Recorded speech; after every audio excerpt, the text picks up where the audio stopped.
I'm Sheriff Bob Gualtieri, and I have the honor of leading the 2,700 men and women of the Sheriff's Office who patrol and protect your neighborhood. Through their hard work and dedication, crime is down 12%, arrests are up 28%, and we lead the nation with 100% homicide closure rate. All this while reducing our budget by $108 million. My job provides serious, sober leadership 24/7 to keep Pinellas County safe and provide the highest level of service for your tax dollar.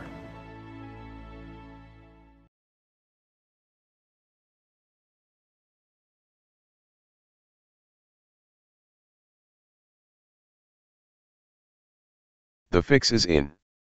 Gualtieri's nepotism and dirty politics secures judge appointment for his wife. November 1, 2016. James McLeanis. Update, December 7, 2016. The Tampa Bay Times reports today that the appointment of Sheriff Gualtieri's wife as a judge in Pinellas County by Governor Rick Scott, just as my November 1, 16 article said it would, is now official. Apparently Assistant State Attorney Groger's comments that he was told Gualtieri's wife had the position in the bag already and the constitutionally required process to select a judge was just a shame and a fraud on the public were all true. November 1, 2016. Pinellas Sheriff Robert Gualtieri's cozy relationship with Rick Scott, the man that appointed Gualtieri himself back in 2011, again pays off for the Gualtieri family with the rigged appointment of Laura Lee Weston as judge. But wait, you say that this has not happened yet? That is the point. It has happened already, but they are not planning to let the other judges' candidates know that they have no chance whatsoever while they all go through fake merit selection process. What is merit selection of judges in Florida? Like most states, Florida has adopted the merit selection process as a way of choosing judges that uses a nonpartisan commission of lawyers and non-lawyers to locate, recruit, investigate, and evaluate applicants for judgeships. The commission then submits the names of the most highly qualified applicants, usually 3, to the governor, who must make a final selection from the list. According to Florida law and the American Judicature Society, AJS, it is called merit selection because the Judicial Nominating Commission chooses applicants on the basis of their qualifications, not on the basis of political and social connections. How Laura Lee Weston's zoning and permitting cell towers in Florida for the last 7 years qualifies Gualtieri's wife as a judge is beyond me. Wait. It doesn't. Which again points out how corrupt an appointment of her would be. How it is done in Pinellas County. Here in Florida, there is a different process. The sheriff will do favors for Governor Rick Scott, and Scott does favors for Sheriff Gualtieri. The two will then attend questionable private parties and UF football games together in Rick Scott's luxury suite so nobody can photograph them together partying. Then there is an agreement made to appoint Gualtieri's wife as the new judge, while everybody then pretends that there was an actual fair selection process. The media will let them both get away with this, which is why you are reading it here and not the mainstream media. This is not the first time this happened either. In September of 2013, Governor Scott personally appointed Laura Lee Weston to the St. Petersburg College Board of Trustees.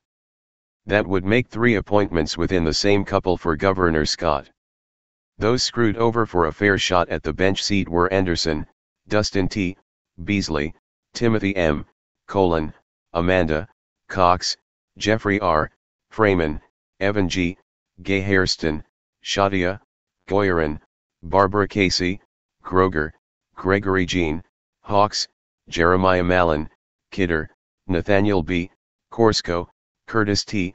Labruzzo, Christopher, Maroney, Christopher, McKnight, Kelly N. McLean, Sarah E. Meyer, Nancy S. O'Connor, Carrie A. Olivero, Shiabhan, Reeves, Frederick T. Sumner, Stacy L. Tremblay, Scott and Viscara. Eula Joe Dillon. However, none has been more vocal about being passed over without fair consideration more than Assistant State Attorney Gregory Groger. After being told yesterday that he didn't make the first cut to the final 6, and then being told that Gualtieri's wife did and will be getting the job, Groger went ballistic. You see, Sao Groger has a special place in the state attorney's office. He assists the Pinellas County Sheriff's Office in filing fraudulent applications for illegal stingray surveillance usage that Sheriff Gualtieri then uses to lie to the media was a legal court order to implement the illegal and invasive surveillance without the required warrant. Gualtieri and Bernie McCabe then use this illegal surveillance on political rivals like James McLeanis, running this year for sheriff against Gualtieri. Sao Groger then assists Bernie McCabe's office in violating the Brady Act criminal discovery process by hiding the fraudulent stingray documents from defense attorneys. Assistant Attorney Groger also then represents the PCSO deputies in depositions about the illegal stingray usage to object and run interference when defense attorneys get too close to having a deputy admit the illegal warrantless use. Then Groger claims he personally keeps the illegal stingray documents at his office so the PCSO lawyers can lie and claim that they don't exist. After all of this dirty work on behalf of Bernie McCabe and Sheriff Gualtieri, Groger apparently felt like he should have been a shoo-in for the open spot on the bench. So much so, that Groger has been stomping his feet all over the 49th Street Courthouse claiming that he was told in no uncertain terms that Gualtieri's wife would be nominated and he was not to say a word or complain about it to anyone. I guess Sao Groger has had enough of doing dirty illegal favors for Gualtieri and McCabe and expected his payoff now rather than later. Multiple calls to Groger for a comment on this article were not responded to. According to reliable sources, Lauralee will be posted up in Pasco County due to the conflict of her husband doing the arresting of the defendants that will appear before her. A one-family mass incarceration machine. They can discuss who they will falsely accuse and incarcerate over dinner. I'm not sure how the Pasco appointment will fill a Pinellas County open seat, but I guess that is the only way that Scott could appoint the less qualified wife of the sheriff. Maybe Sheriff Bob will hire more G4S agents to just drive all of the defendants to Pasco County to see his wife. Either way, the fix is in, and if it doesn't materialize it is because this article exposed it and stopped it. After Lauralee Weston is appointed, the media will ask him about any possible backdoor deal to get his wife appointed. Gualtieri will respond with his standard response when he is caught doing something dirty or underhanded. That is baseless and without merit. It is nonsense, he will say. They decided to hold off on revealing the appointment until after the election to prevent any political backlash.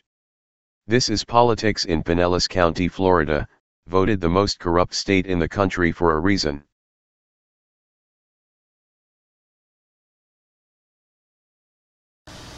Hey Charlotte County, this is Charlotte County COPWATCH, and I wanted to explain what fair use is. You can use pieces of news articles if you're doing it for news reporting, you have commentary, and you're doing it for education purposes. So that's what fair use is, as you can see right here. Another reason why I wanted to make this video is to let you know I have just joined with Patreon. A nice thing with Patreon, I make no money on YouTube. They took the money away years ago, and so this is another way to give, and it's a nice thing too because you can give monthly. You can give $1, $5, $10, whatever. I do 4 to 5 hours a day on trying to wake the sheeple up on how corrupt it is and different ways that you can fight the corruption. So Patreon is a way that you can do it, and then of course the old way is still there. Donate to Sheriff County COPWATCH with PayPal or credit card. So keep that in mind. 4 to 5 hours a day. I make no money, but the corruption happened to me and I'm sick of it, so I'm trying to wake people up. But my wife would love it if if we could get some help out there. There's 47,000 subscribers. Just think if each one of you subscribers just gave let's say actually yes, $1 a month. 47,000 subscribers gave $1 a month. That would be awesome. That's not going to happen. But anyways, that would be great if it did happen. But do the math in your head. Just think about it. Like I said, 4 to 5 hours a day. I get no money from YouTube. YouTube has gone nuts. You can't do anything anymore. They're taking the money away everywhere. So these are a couple different ways that you can still help out with all this time that I put in. And as you know, I'm in a special situation where, you know, at least I can do it, you know, 4 to 5 hours a day. We have a cleaning company during the day. That's what allows me to do this, and we're debt free. So this is my hobby. I don't go fishing and all that other crap. I try to save the world. So help me out to make the wife happy, man. In fact, if you guys did give $1 a day, and there was 47,000 of you, and you did it, and each of you gave $1, and that was every month, oh my God, yes, I could quit. I could start suing them. Another idea too that we have is, you know, if I got, you know, some funds, we could actually contact everyone that has been ticketed and or arrested and put in jail and start sending them postcards to let them know we're here, and to see if everything went all right, and if it didn't, find out their story. So we could even do more investigations and more lawsuits. Lawsuits take money. So just think about that. You know, 47,000 of you so far right now. You know, $1 a day. I mean, $1 a month on Patreon, or $5 a month Patreon, 10, 20, whatever. Just do the math in your head. Help out. This is a lot of work every single day. Thanks.